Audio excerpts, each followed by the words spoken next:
Hello friends, welcome you all. My self RC sir. यदि आप IIT JEE की तैयारी कर रहे हैं और मैथमेटिक्स में स्पेशली कोऑर्डिनेट ज्योमेट्री में अगर प्रॉब्लम्स आ रही है तो बिल्कुल बच्चे ध्यान से ये लेक्चर्स देखो। और आज के लेक्चर में अपन बहुत ही इंटरेस्टिंग चीज़ पॉइंट और लाइन, इनके बारे में क्या रिलेशन है और दो आईआईटी एडवांस लेवल के क्वेश्चंस करने वाले हैं पैरामेट्रिक इक्वेशन से रिलेटेड। और इस लेक्चर में ये भी देखेंगे कि कैसे अपन विदाउट फॉर्मूलों के भी प्रॉब्लम्स को सॉल्व कर सकते हैं और even memorising minimum formulas. Clear है बात? तो बिल्कुल बच्चे ध्यान से देखिए। हाँ, area of a rectangle is 50 square units. If A and B are these then find C and D. एक रेक्टेंगल है जिसका एरिया बोला जा रहा है ए बी, ये ए बी रेक्टेंगल है। ए दिया है अपने को 1 3, ए पॉइंट भी गिवन है अपने को 1 3 और बी पॉइंट भी गिवन है कितना -2 1। अब बोला जा रहा है एक रेक्टेंगल का एक बनाओ ए बी सी डी जिसका एरिया 50 हो जाए। तो देखो बच्चे, ए और बी दिया है तो सी डी आप ए से भी ले सकते हो। देखो बच्चों, ए से भी एक रेक्टेंगल पूरा किया जा सकता है और एक रेक्टेंगल ऐसे भी पूरा किया जा सकता है। क्या ये थोड़ा ध्यान से देखो, अच्छा बना देते हैं थोड़ा डायग्राम। तो बच्चे सी डैश और डी डैश बोल देता हूं मैं और इसको मैं बोल देता हूं सी डी। तो बच्चे रेक्टेंगल एक ऊपर की तरफ भी बन सकता है और एक नीचे की तरफ भी बन सकता है। क्या ये बात क्लियर है? डायग्राम से पहली चीज क्लियर होनी चाहिए कि दो रेक्टेंगल पॉसिबल है सर। एक ऊपर भी बना सकते हैं 50 एरिया का, एक नीचे भी बना सकते हैं। यहां तक ठीक है बच्चे? अब अपने को चाहिए क्या बच्चे? पॉइंट सी और सी डैश का वैल्यू, मतलब इनके कोऑर्डिनेट चाहिए या इनके कोऑर्डिनेट चाहिए। अगर आप ध्यान से देखो, अगर मैं इस लाइन के बारे में बात करूं, इस लाइन, तो ये पॉइंट इसी लाइन पे है क्या दोनों? और इस लाइन से कुछ डिस्टेंस पे होंगे। मान लो इसका ये एच मान लेते हैं, ये एच डिस्टेंस। तो एच कैसे आएगा? इसका area, area equal to 50। Area क्या होगा बच्चे? बेस इंटू हाइट, ये length A B into H, A B into H equal to 50। A B का वैल्यू, डिस्टेंस फॉर्मूला लगाओ बच्चे, 3 स्क्वायर प्लस 4 स्क्वायर, तो 5 इंटू एच इक्वल टू 50। तो H का वैल्यू कितना आ गया? 10। तो इसका मतलब क्या है?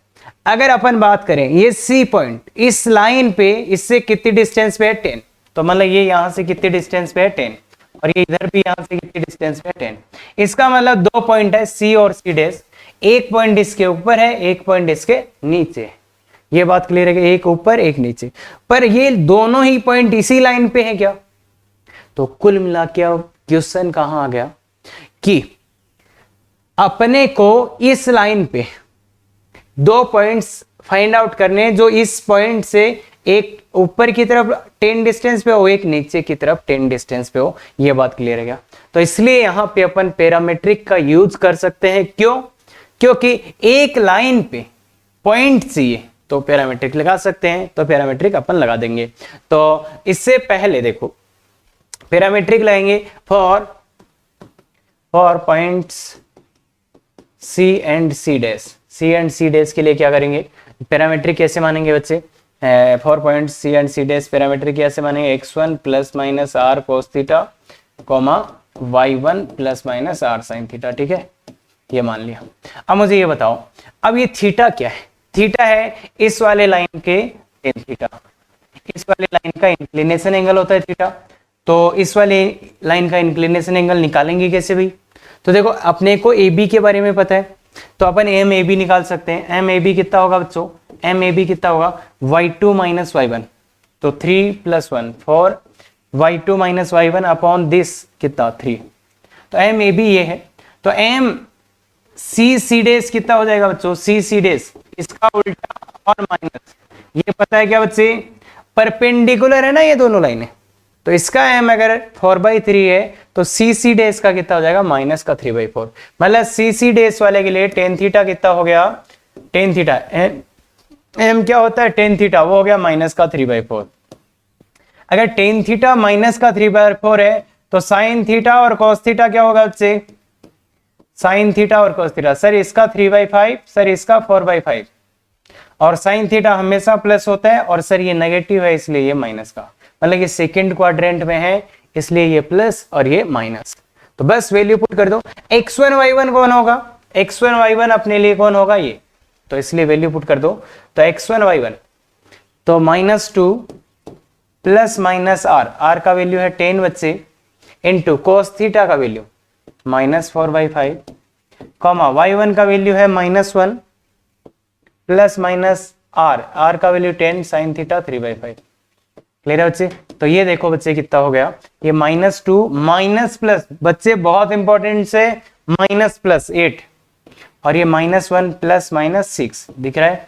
तो ये सी पॉइंट में क्या आ जाएगा, सी पॉइंट के लिए ऊपर वाला साइन लेना है -1 प्लस से, और सी डेज के लिए क्या लेना है बच्चे, नीचे वाला। तो नीचे वाले में क्या हो गया, -2 + 8 और -1 -6। तो सी और सी डेज के लिए आप सी पॉइंट आ गया -10,5 और सी डेज पॉइंट आ गया आपका 6,-7। क्लियर है बच्चों, क्लियर है। सी और सी डेज अपना आ चुका है। ऐसे ही अपन किसके लिए कर सकते हैं, for D and D days, for D and D days के लिए क्या होगा, ये इसका जितना स्लोप है उतना ही स्लोप इस लाइन का होगा बस। तो x1 plus minus r cos theta, y1 plus minus r sin theta. और इसके लिए भी थीटा तो सेम ही होगा, क्यों, क्योंकि ये और ये पैरेलल लाइन से, थीटा तो दोनों के लिए सेम ही होगा। x1 y1 चेंज हो गया है, तो x1 कितना है बच्चे 1 ±10 डिस्टेंस पे, और थीटा सेम ही है यही, क्योंकि पैरेलल लाइन से, इसलिए यही हो जाएगा। और ये कितना हो जाएगा 3 ±10 × 3/5। तो थोड़ा ध्यान से देखिए बच्चे, ध्यान से देखिए, 1 माइनस प्लस कितना हो जाएगा 8 और 3 प्लस माइनस 6। तो डी के लिए ऊपर वाला लेना है, डी के लिए ऊपर वाला तो -7,9, और डी डेज के लिए नीचे वाला लेना पड़ेगा, तो 9, -3। ये आ गया, ये 2 पॉइंट्स आ गए, डी डेज सी डेज। तो अब बच्चे अपना आंसर लिखना, यहाँ पे थोड़ा सा ध्यान से देखना। आंसर क्या होगा, अगर सी लेते हो आप -10,5, क्योंकि देखो इसमें ऊपर वाला लिया था, मतलब इसमें आप सी में आप ऊपर की तरफ जा रहे थे, और डी में भी आपने ऊपर वाला साइन लिया, मतलब ऊपर की तरफ जा रहे हो। तो सी के साथ अपन कौन सा लेंगे, डी। भाई सी के साथ अपन डी क्यों लेंगे बच्चों, क्योंकि सी और डी मतलब दो इस लाइन के ऊपर ही जाना है, तो इसलिए अपन ने यहाँ पे ऊपर वाला साइन लिया था और यहाँ पे भी ऊपर वाला। और दूसरा एक आंसर तो ये हो सकता है पॉसिबल, और दूसरा सी डेज जो आया था आपका 6, -7, एंड इसके साथ डी डेज जो लेना हो गया 9, -3। तो ये 2 पॉसिबल आंसर्स है बच्चे, कि या तो आप बोल सकते हो ये और ये ले लो, तो एक रेक्टेंगल बन जाएगा जिसका एरिया कितना हो जाएगा 50, या फिर आप ये और ये पॉइंट ले लो, तो उस टाइम भी एक रेक्टेंगल बनेगा, उसका एरिया भी कितना आएगा 50। क्या ये समझ पाए अपन? थोड़ा सा ध्यान से देख बच्चे कि फीलिंग कैसे आया, वो ज्यादा इंपॉर्टेंट था। और तरीके से भी आप कर सकते थे, पर काफी लेंदी जा सकता है क्वेश्चन। क्लियर है बच्चों? हाँ, आगे वाला, तो आगे वाले क्या है बच्चे, a line passing through point this and making an angle 60 degree with positive direction of x-axis cuts the parabola। अब 11th वाले बच्चों के लिए ये क्वेश्चन नया हो जाएगा। भाई ये क्वेश्चन उनको इस पैराबोला का कोई आइडिया नहीं है कि इसका डायग्राम कैसे बनेगा, तो ये एक छोटी सी चीज है जो मैं बना रहा हूं, आप बोल दो कि हाँ सर ये ठीक है। ठीक है बच्चे, एक बात ये नहीं है आपके लिए, और जो बच्चे पहले से देख चुके हैं पैराबोला उनको सब पता होगा। तो इनके लिए मैं इसका डायग्राम बना के रख देता हूं। 11th वाले बच्चों के लिए ऐसे मान लेना बच्चे कि ये डायग्राम है किसका, इसका, इस पैराबोला का ये डायग्राम है। बस इतना सा आपको पहले से पता नहीं है, तो ये आप पता रखो। और ये यही कराना इसलिए जरूरी है बच्चे कि कंसेप्ट अपने दिमाग में जाए, क्या कहना चाह रहे हैं। क्लियर है क्या? तो इसलिए ये यहीं पे कराना जरूरी है। अब इसने बोला है जो है वो देखो ध्यान से और करो बच्चे, इस क्वेश्चन को आप ध्यान से करो, क्या क्या कर सकते हैं। A line pass through √3,0 and 60 degree angle बनाती है, वो 60 डिग्री एंगल बनाती है यहां से, और इसको ए और बी पे कट करती है। इसको पी मान लेता हूं मैं, पी है ना, पी दिया हुआ है, पी और ये और ये बी। अब क्या चाहिए इसको, पी ए और पी बी चाहिए, P A into P B चाहिए और P A plus P B चाहिए। तो बच्चे अब क्या करें, तो देखो बच्चे पी ए, एक ही लाइन पे दो पॉइंट है, उनके बीच की डिस्टेंस की बात कर रहा है क्या, पी ए और पी बी। तो एक ही लाइन पे दो पॉइंट है, उनके बात कर रहे हैं, तो अपने को पैरामीट्रिक लगाना चाहिए। और ये जो यहाँ कंसेप्ट है बहुत अच्छा है, पर एक और तरीका भी मैं बता देता हूं भाई, जिनको बिल्कुल भी अटक जाएंगे वो ऐसे कर सकते हैं कि क्या करें, इस लाइन का इक्वेशन लिख लेते हैं, y minus Y one equal to X minus X one into इस वाली लाइन का स्लोप कितना हो जाएगा, √3। अरे 10/60 √3। तो बच्चे अब एक इस क्वेश्चन को करने का तरीका ये है, इसको और इसको सोल्व करना, इसको और इसको सोल्व करना दोनों को। उससे क्या आ जाएगा, इनके इंटरसेक्शन पॉइंट्स, इन दोनों के इंटरसेक्शन पॉइंट्स आ जाएंगे ए और बी। क्या बोला बच्चे मैंने, इसको सोल्व करना, उनसे आपको ए इंटरसेक्शन पॉइंट मिल जाएंगे ए और बी। तो फिर आप पी ए निकाल लेना, पी बी निकाल लेना, और ये आप आराम से कर सकते हो। क्लियर है के बाद। पर अब अपन जो इसमें यूज करने वाले हैं वो है पैरामीट्रिक। तो देखो बच्चे पैरामीट्रिक से कैसे करेंगे, तो मैं क्या करता हूं, इस लाइन का पैरामीट्रिक पॉइंट ले लेता हूं। पैरामीट्रिक पॉइंट क्या होगा बच्चे, x1 plus minus R cos theta comma y1 plus minus R sine theta. अब x1 का वैल्यू कितना बच्चे, x1 y1 तो ये है, x1 y1 तो ये है, तो √3।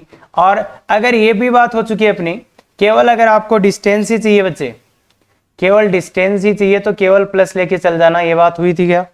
अगर आपको केवल डिस्टेंस चाहिए तो प्लस ले लेना, ये बात बोली थी क्या मैंने, बिल्कुल। अगर डिस्टेंस के ही वैल्यू लाना है तो यहाँ केवल प्लस लेके चल सकते हो। तो x1 √3 plus are cos 60 degree है ना बच्चे, y1 0 plus are sign are. तो ये आ जाएगा √3 plus R by 2 comma R √3 R. तो ये आ जाए। अब ये पैरामीट्रिक पॉइंट आ गया किस पे, इस लाइन पे, इस लाइन पे ये पैरामीट्रिक पॉइंट है। अब पॉइंट ए और बी के लिए क्या करना पड़ेगा, for point A and B, A और बी के लिए क्या होगा, अगर ये पॉइंट ए और बी बनना चाहता है, अगर इस पॉइंट ए को अपन ए और बी पे ले जाते हैं तो कैसे ले जाएंगे भाई, आर का मान चाहिए तो कुछ ना कुछ कंडीशन चाहिए। अब वो कंडीशन कैसे लगाएं, तो ये पॉइंट ए या बी कब बनेगा, मतलब तो इस पॉइंट को इसमें सेटिस्फाई करेगा। क्यों, क्योंकि ये पॉइंट अगर ए पे आएगा या बी पे आएगा, ए पे या बी पे, तो वो उस टाइम ये पॉइंट इसके ऊपर भी जाएगा क्या, क्यों, क्योंकि इसके ऊपर है, मतलब ये इसको सेटिस्फाई करेगा, तो ये पॉइंट उसको सेटिस्फाई करेगा। सेटिस्फाई करा दो बच्चों, y की जगह तो √3/2 r लिख दो, और x की जगह क्या लिख दो, ये √3 प्लस r/2 और +2 इसका अपना खुद का है। वहां पे वैल्यू पुट किया मैंने ये ए और बी के लिए, तो ये आ जाएगा 3/4 r² is equal to √3 plus r/2 +2। और इसको थोड़ा और अच्छा करना चाहते हो तो 4 से मल्टीप्लाई कर दो, तो 3r² plus 4√3 plus 2r plus 8, तो 3r² minus 2r minus 4√3 minus 8 is equal to 0। ये अपना आ रहा है, ये अपना रहे। इसके दो रूट्स आ जाएंगे, आर के दो वैल्यूज आएंगे r1 r2। क्लियर है, आर के दो वैल्यू आएंगे r1 और r2, यहां से आर के दो वैल्यूज आएंगे r1 r2। अब ये r1 r2 किसको रिप्रेजेंट कर देंगे, यहां से r मतलब डिस्टेंस के दो वैल्यू आए, एक आया r1 और एक आया r2। तो देखो बच्चे, यहां से यहां की डिस्टेंस एक है, तो ये है pa, तो pa का वैल्यू अगर r1 है भाई, r जो वैल्यू आएगा r मतलब इस पॉइंट से इस पॉइंट का डिस्टेंस ही तो होता है यार। अरे पैरामीट्रिक में क्या होता है, इन दोनों पॉइंट्स के बीच का डिस्टेंस को ही तो r बोलते हैं। अब r के दो मान आ गए, तो एक तो यहां से यहां वाला आया होगा, एक यहां से यहां वाला आएगा। अब अगर ऊपर जाते हैं तो r का वैल्यू प्लस आता है, नीचे जाते हैं तो r का मान माइनस आएगा। मतलब इससे ऊपर जाने के लिए r का मान प्लस आएगा, पर इससे इसके नीचे जाने पे r का मान माइनस। तो यहां पे अगर r1 प्लस है तो r2 पक्का माइनस आया है, तो इसलिए pb का मान अपने को क्या लिखना पड़ेगा, -r2। बस यही कंसेप्ट है बच्चे, यही कंसेप्ट है कि r2 यहां से नेगेटिव आया है पक्का। अरे भाई प्रोडक्ट निकाल लो, r1 r2 कर रहे हो तो नेगेटिव आ रहा है, क्यों आ रहा है, क्योंकि ये इससे ऊपर जाना है, अगर इससे ऊपर जाना है तो जो R1 का वैल्यू है वो प्लस है, तो अगर R2 अपन इसको बोले तो ये पक्का माइनस होगा। क्यों? इस पॉइंट से नीचे जा रहे।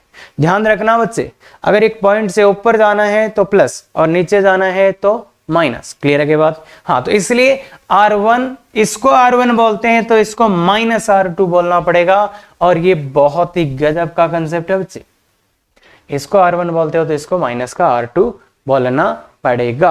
क्लियर है? तो ये R1 R2 इसके रूट्स है। अब अपने को जो चाहिए PA गुणा PB, वो देख लो बच्चे, PA गुणा PB कितना होगा? R1 गुणा माइनस R2, तो माइनस R1 R2 आ गया। अब माइनस R1 R2 देखो, इससे निकाल सकते हैं अपन इस इक्वेशन के रूट से क्या R1 R2, तो बताओ बच्चे C बाई ए भाई R1 R2 है ना इसके रूट, तो C बाई ए, C का वैल्यू कितना है? -4√3 -8/3 C बाई, ये वैल्यू आ गया। तो इसको यहाँ पे पुट कर दो, तो इसको यहाँ पे पुट करोगे तो देखो प्लस हो जाएगा 4√3 + 8/3, तो ये वैल्यू आ गया बच्चे R1 R2 का, ये वैल्यू आंसर आ जाएगा R1 R2। अब PA प्लस PB का आंसर कैसे आएगा? PA प्लस PB क्या हो जाएगा बच्चे? R1 minus R2। तो R1 माइनस R2, इस समीकरण के लिए R1 माइनस R2 क्या हो जाएगा? इस इक्वेशन के लिए R1 माइनस R2 क्या हो जाएगा? Square root D by A, difference of roots हो जाएगा ना, square root D by A. तो square root D by A, बताओ बच्चे square root D by A, under root D कैसे निकालते हैं? -2 का whole square -4 into A into C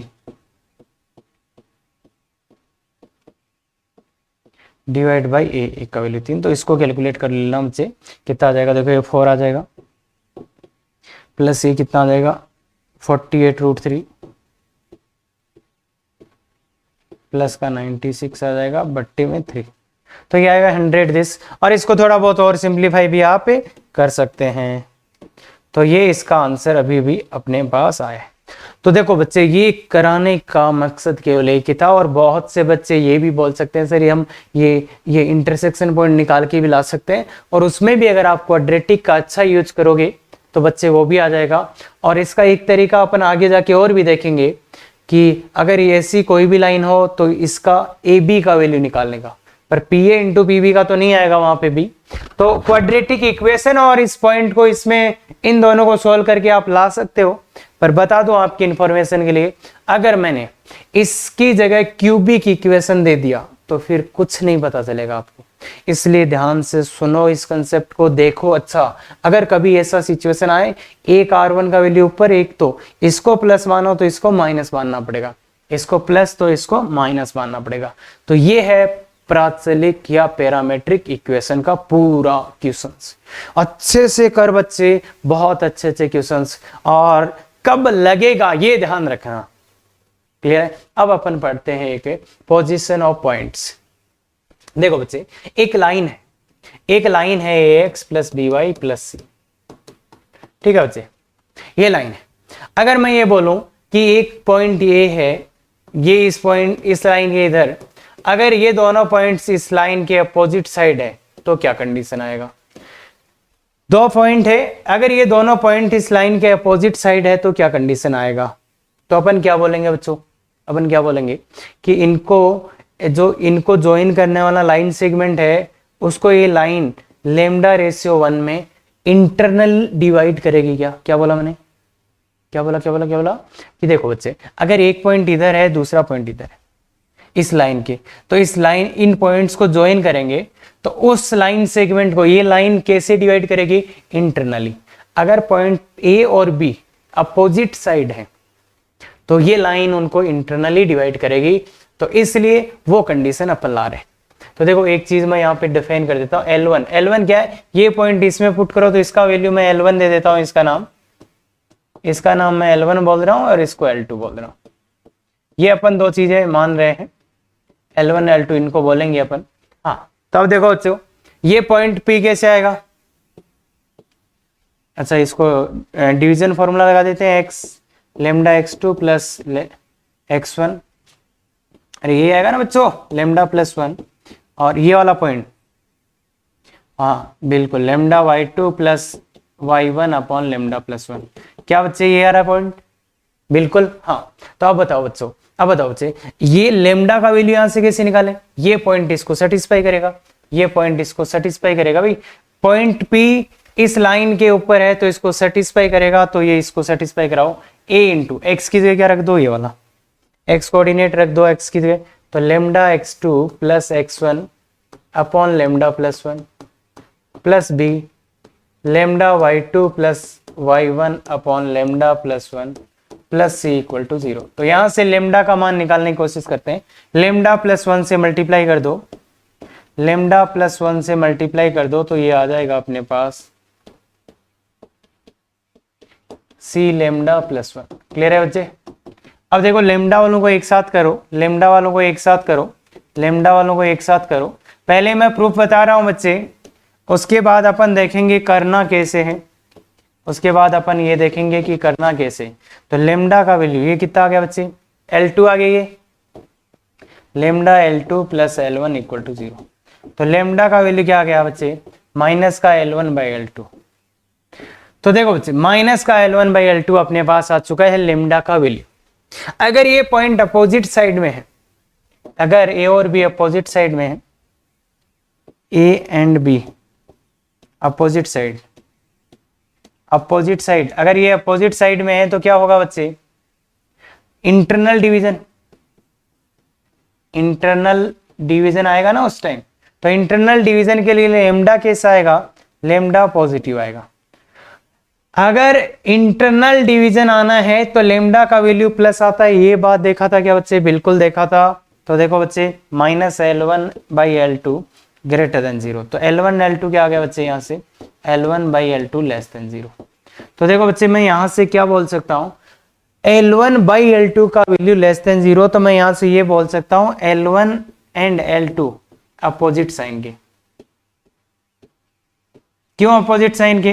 देखो इनका डिवाइड, दो नंबर्स को डिवाइड करने पर लेस देन 0 आ रहा है, इसका मतलब ये दोनों नंबर्स कैसे हैं बच्चे? अपोजिट साइन के। भाई एक नंबर प्लस तो दूसरा minus.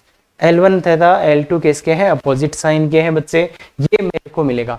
A and B opposite side है तो L1 L2 अपोजिट साइड के होंगे, और सेम साइड है। अगर A और B सेम साइड है बच्चे, A और B same side, A and B same side, तो सेम साइड के लिए क्या होगा बच्चे? सेम साइड के लिए क्या होगा?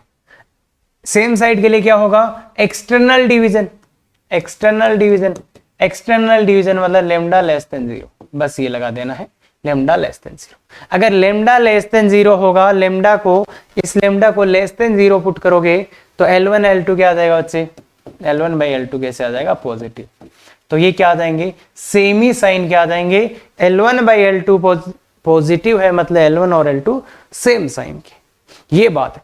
अब यहां से एक बात और भी आता है, ये एक फॉर्मूला बोल सकते हैं कि देखो इन दो पॉइंट्स को मिलाने वाले लाइन सेगमेंट को ये लाइन किस रेशियो में डिवाइड करेगी, तो वो अपन सीधा यहां से बोल सकते हैं माइनस का L1 बाई L2। तो बच्चे अगर ऐसे फॉर्मूले अपन याद रखने लग गए तो जेई में तो फिर अपने पता नहीं क्या क्या हो जाएगा, फॉर्मूले ही फॉर्मूले हो जाएंगे। तो इसको कहीं भी याद नहीं रखेंगे। बाकी जिनको भी अच्छा लगता है वो बिल्कुल याद रख सकते हैं, पर उनकी इन्फॉर्मेशन के लिए मैं बता दूं कि जेई एडवांस में ये क्वेश्चन नहीं आने वाला। बस कंसेप्ट पता होना चाहिए कि हाँ कई बाई चांस कहीं आ गया तो बिल्कुल चिपका दिया फॉर्मूला। क्लियर है? तो इसलिए मेरे हिसाब से ऐसे फॉर्मूलेज नहीं याद होने चाहिए, अदरवाइज आप इंपॉर्टेंट फॉर्मूले मिस कर देते हो। तो यहां से ये चीज हुआ प्रूफ वाला, यहां से एक चीज निकल के आई, पर इसका यूज कैसे करना है क्योंकि थोड़ा गड़बड़ हो सकता है बच्चे, है ना। तो यूज कैसे करना है तो वो देखिए बच्चे, यूज क्या करना है। देखो बच्चे अगर दोनों पॉइंट इस लाइन के अपोजिट साइड हैं, अपोजिट साइड हैं, तो L1 L2 क्या आएगा बच्चे? अगर दोनों points, both points opposite side, अगर अपोजिट साइड है तो देखो बच्चे L1 L2 लेस देन 0 आएगा। क्यों? क्योंकि पिछले वाले में मैंने इसको थोड़ा सा अच्छा लिख दिया बच्चे, और इनफेक्ट अपन ने नहीं, किसी बहुत अच्छे से पहले से लोगों ने अच्छा लिख रखा है कि अगर अपन डिवाइड में यूज करेंगे तो थोड़ा सा टाइम लगेगा, इसलिए ये अपोजिट साइड के तो थे ही, मतलब इनका प्रोडक्ट नेगेटिव ही आना था, तो फिर इन्होंने ऐसे लिख दिया L1 L2 लेस देन 0, मतलब L1 और L2 क्या है? Less than 0।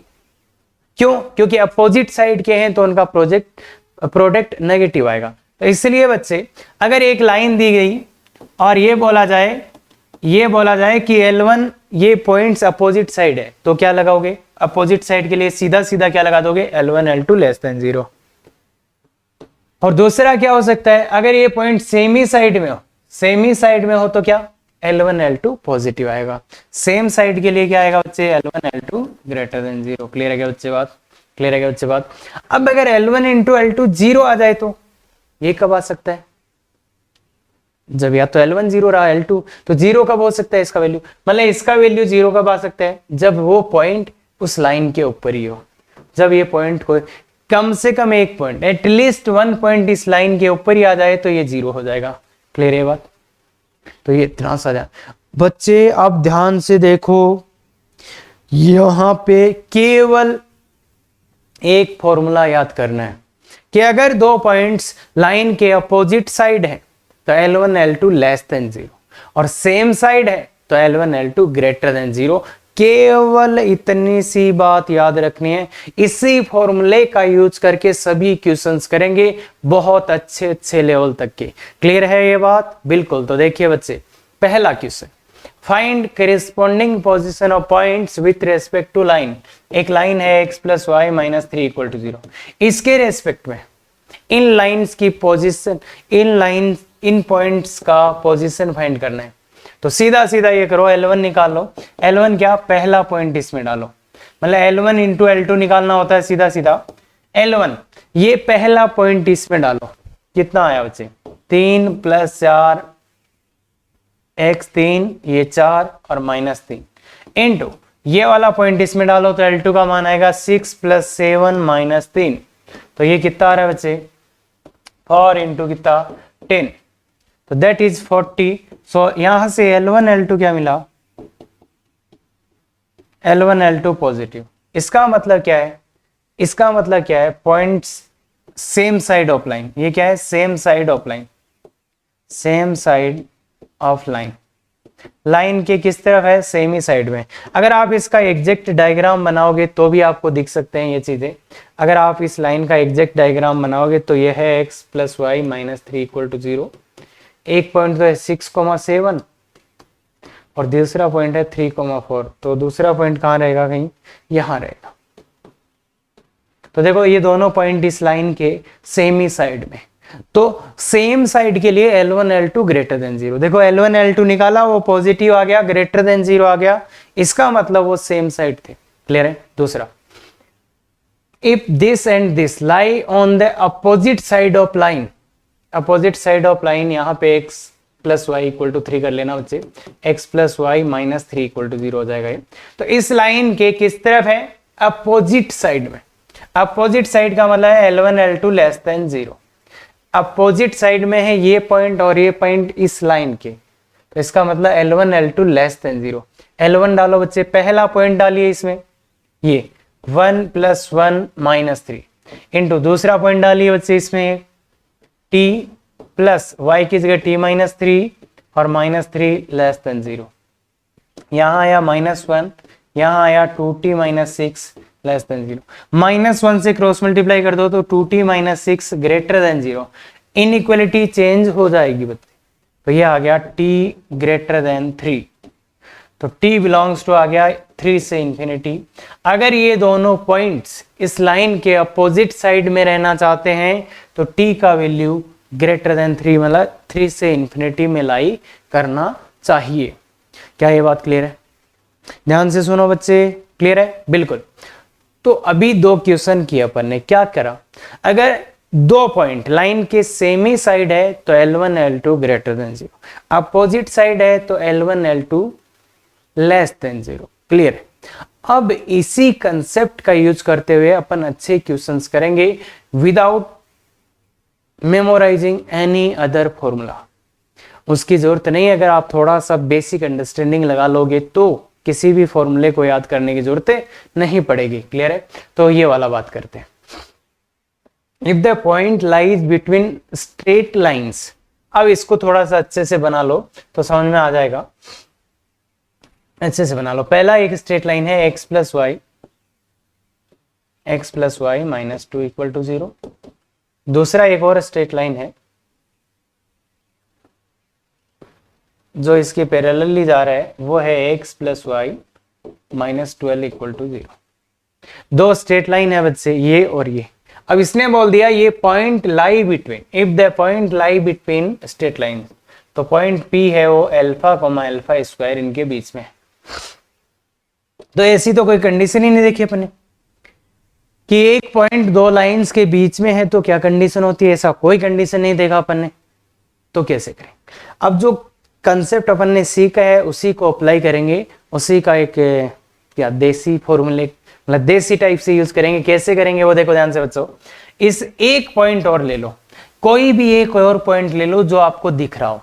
देखो 0 0, अब 0 0, अब 2 पॉइंट हो गए क्या? इसको ओ नाम दे देता हूं। देखिए बच्चे, अगर ये पॉइंट इन दोनों लाइंस के बीच में रखना है, इसको, इस पॉइंट को, इस पॉइंट P को दोनों के बीच में रखना है, तो O एंड P इस लाइन की कैसे होंगे? अपोजिट साइड में, अपोजिट साइड। देखो बच्चे, इस लाइन के लिए O and P opposite side में होने पड़ेंगे। क्यों? क्योंकि P इधर आ गया, इधर नहीं आ सकता ना P। ये लाइन इस O और इस पॉइंट के बीच में ही रहेगी, मतलब ये पॉइंट्स अपोजिट साइड में रहेंगे।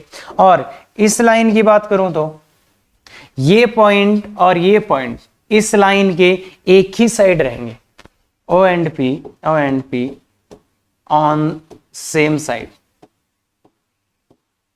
क्या होने चाहिए? सेम साइड इस लाइन के। देखो बच्चे, अगर ये पॉइंट इन दोनों के बीच में रहना है तो ये दोनों कंडीशंस सेटिस्फाई करेगा। भाई ये लाइन इसके रेस के बीच में रहेगी और ये इस लाइन के दोनों इधर ही रहेंगे। तो इसको सोल्व करने का क्या तरीका है? Opposite side L1 L2 less than 0, L1 L2 less than 0। L1 क्या होता है बच्चे? पहले वाला पॉइंट इस लाइन में डालो, पहले वाला पॉइंट इस लाइन में डालो, क्या आएगा? 0 + 0 - 2। दूसरे वाला पॉइंट इस लाइन में डालो, alpha plus alpha square -2 less than 0। तो थोड़ा अच्छे से देखो,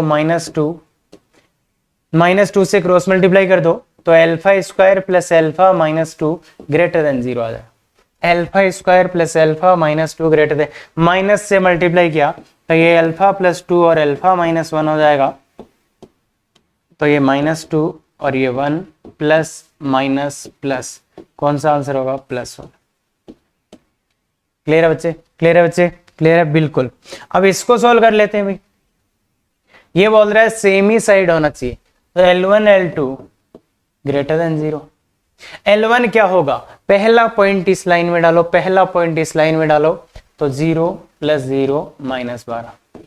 L2 क्या होगा? ये वाला पॉइंट इसमें डालो, alpha plus alpha square -12 greater than 0। Same side बोला था इसमें, same side L1 L2 greater than 0। -12 को मल्टीप्लाई करो, alpha square plus alpha -12 less than 0। तो अल्फा +4 और अल्फा -3 लेस देन 0। तो ये -4, ये 3 प्लस माइनस प्लस, तो ये बच्चे यहां से लेके यहां तक। अब ये भी होना चाहिए था, ये भी होना चाहिए था, दोनों का इंटरसेक्शन लेना है, दोनों का इंटरसेक्शन लेना है। तो इस वाले को इधर बना देते हैं, -4 से 3। हाँ, तो पूछा क्या था? Number of integral values of alpha.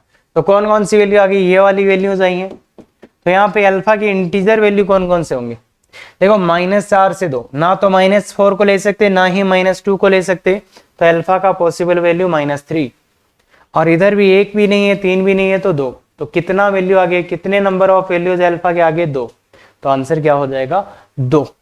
क्या ये बात क्लियर है बच्चे? आंसर कितना हो जाएगा? 2। क्यों? क्योंकि भाई अरे इंटरसेक्शन लेना है और क्या हो जाएगा? बिल्कुल, बहुत बढ़िया।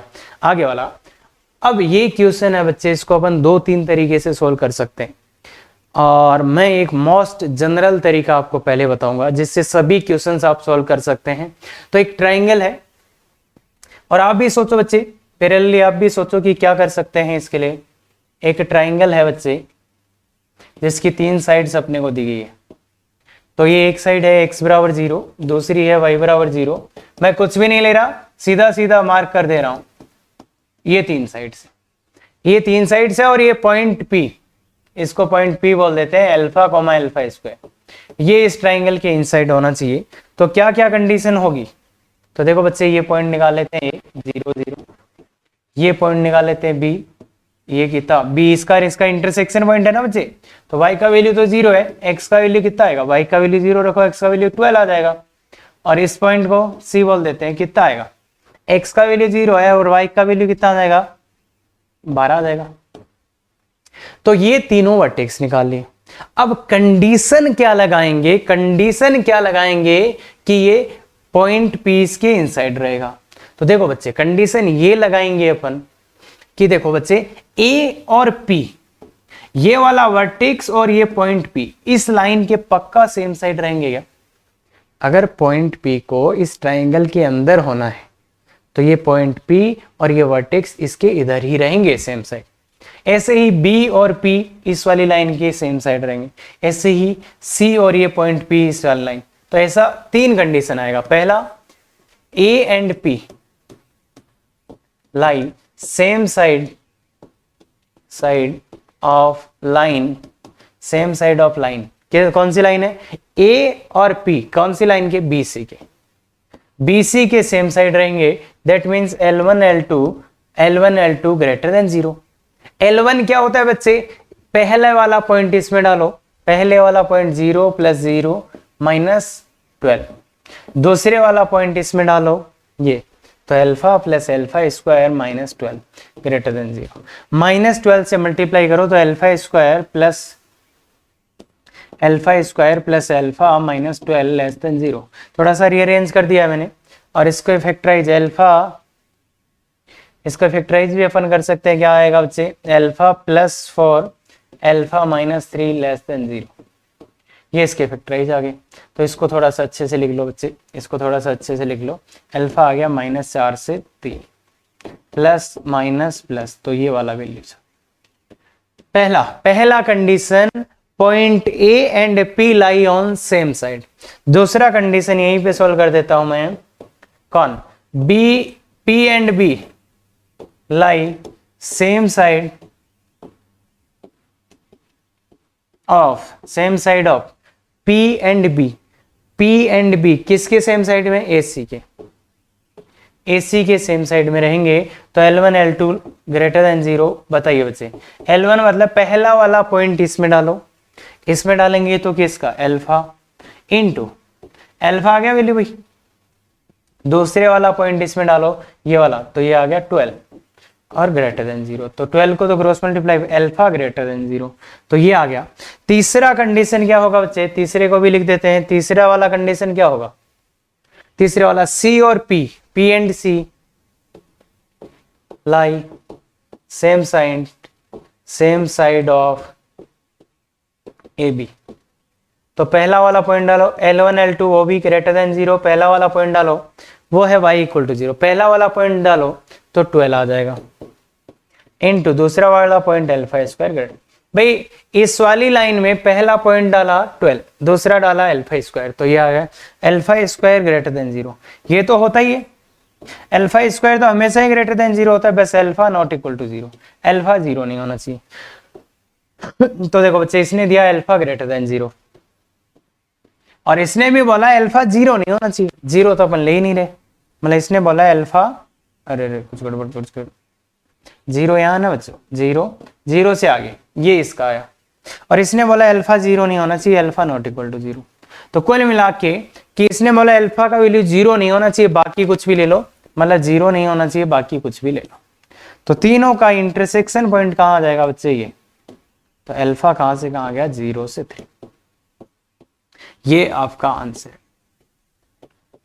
पहला तरीका, जनरल मोस्ट तरीका क्या, कि आपको ये कंडीशंस लगानी होती है कि ये पॉइंट और ये पॉइंट, वर्टेक्स और ये पॉइंट P इस लाइन के सेम साइड, ये पॉइंट और ये पॉइंट इस लाइन के सेम साइड, और ये पॉइंट और ये पॉइंट इस लाइन के सेम साइड, और तीनों का इंटरसेक्शन ले लेना तो आंसर आ जाए, हमेशा आंसर आ जाएगा, कोई भी क्वेश्चन हो। दूसरा तरीका, अब तुम्हें ये वर्टेक्स फाइंड नहीं करने हो मान लो, तो फिर इस वाले ट्राइंगल का एग्जैक्ट डायग्राम बनाओ और एक ऐसा पॉइंट ले आओ इसके पास, इसके अंदर एक पॉइंट ऐसा ले आओ इसके अंदर जो हमेशा इसके अंदर हो। तो फिर उस पॉइंट और इस पॉइंट को क्या कर देना, ये जो कंडीशन लगाई है उस पॉइंट के लिए लगा देना। जैसे मान लो जी है, तो ये पॉइंट और ये पॉइंट इस लाइन के भी सेम साइड, इसके भी सेम साइड, इसके भी सेम साइड, तो फिर तीनों वर्टेक्स के लिए आपको लगाने की जरूरत नहीं। ऐसा कोई एक पॉइंट मिल जाए आपको ट्राइंगल के अंदर, तो फिर क्या लगा देना, ये पॉइंट और ये पॉइंट इस लाइन के सेम साइड, इस लाइन के सेम साइड, इस लाइन के सेम साइड, तो उससे कर सकते हो। मेथड 2 क्लियर है। मेथड 3, जब तुम थोड़ा सा और आगे पढ़ लोगे, पैराबोला आने लग जाएगा और उस टाइम अपन फिर ऐसे बता सकते हैं कि इस वाले पॉइंट को भी प्लॉट कर लो, इसको प्लॉट कर लो, इन तीनों लाइनों को अच्छे से प्लॉट कर लो और इस पॉइंट को भी प्लॉट कर लो। उसके बाद अपन एक्चुअल डायग्राम में देख के भी पॉइंट्स ला सकते हैं, वो भी बहुत अच्छा तरीका है इस क्वेश्चन को करने का। पर अभी के लिए अगर अपने को ज्यादा कुछ भी नहीं पता तो इससे तो, और सभी क्वेश्चंस इससे हो जाएंगे, बाकी उनसे तरीके से दोनों से पता नहीं होंगे कि नहीं, तो इसलिए ध्यान दे। डीपीपी है, अच्छे से ट्राई करो बच्चे, बहुत शानदार तरीके से आंसर की दिए रखिए। अगर दिक्कत, लाइव क्लास ज्वाइन कर सकते हो इस गूगल मीट का यूज करके। और अगर ऐसे वीडियोस पसंद आते बिल्कुल शेयर, सब्सक्राइब, लाइक करते रहें। Thank you very much. Effective तैयारी करो।